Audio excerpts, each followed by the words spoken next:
Hi, it's Paul and welcome to this short video. Today I'm going to review two rackets. First of all, you've seen this one before, which is Victor Jetspeed 10, and I'm going to compare it to the very latest, which is the Victor Jetspeed 12. So let's get on with the review. First of all, let's just have a quick look at the heads. As you can see, the Jetspeed 12 has a completely different shaped head than the Jetspeed 10. It's slightly bigger, although as you're probably aware, this is a little compact head, just slightly smaller than standard. So this is standard size. When put together, you can see that there is a different shape in head, and that the Jetspeed 10 here is a lot more rounded, whereas this has got more of a sort of flatter, squarer top to it.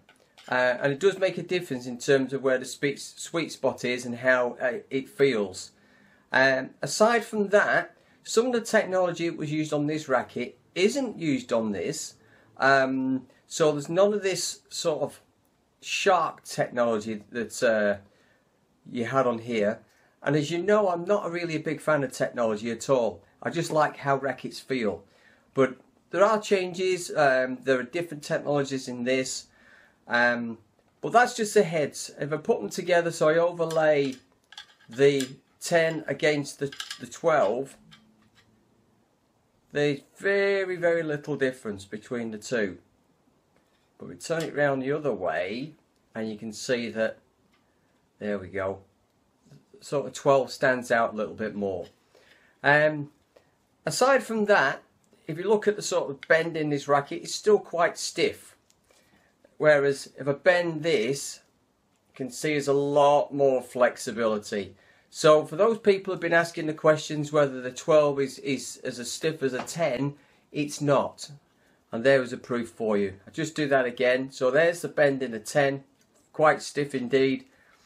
And there you go, there is the bend in the 12, a lot more bend.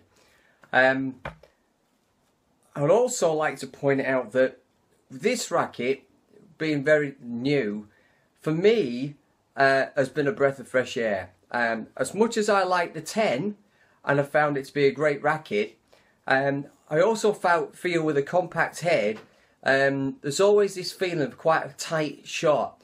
So what I mean by tight is when you hit, there's no sort of air into the shot at all.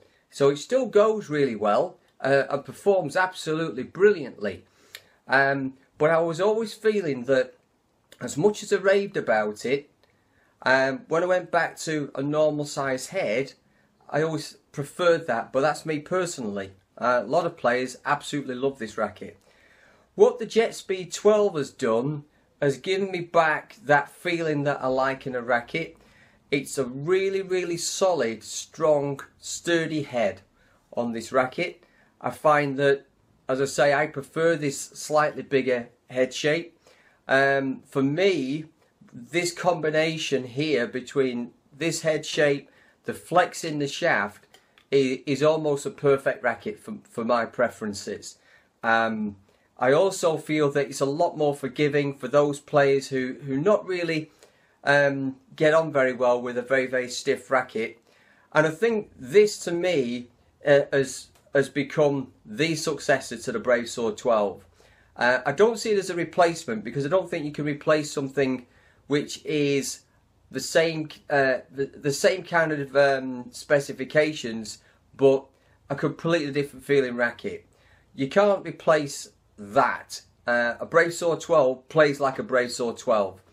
This, on the other hand, has, I think, provided a lot of international players with the ability to have a very, very fast frame, with that bit more bend in the shaft as well. Extremely powerful. It has got a little bit of weight in the head, so it's a little bit weightier than the Brave Sword 12. And in some ways, it's a bit weightier than the Jetspeed 10 as well. So for me, this has become an absolute wonderful racket. As you can see graphically as well, it's beautiful. It's like a purple here. It's got a lovely green, and it comes into a sort of more day glow green as we move towards the ferrule. for me, as I say, it's an ideal racket, really well balanced. So whilst I still really enjoy the 10, that's a stiffer, more compact racket. It's a tighter feel. This, for me, is going to suit a lot more players in terms of doubles. It's going to be a great racket for speed. In some ways, I don't think it's as fast as this, but it's only marginal. And I'd be more than happy to be playing with this. I think it's really quick in defence. I found it to have a lot of power and just a really nice feel when I'm hitting. A lot more sturdy feeling than hitting than compared to, say, the 800. So there you go. Very quick comparison. Jetspeed 12 and Jetspeed 10. Hope to see you in another video soon.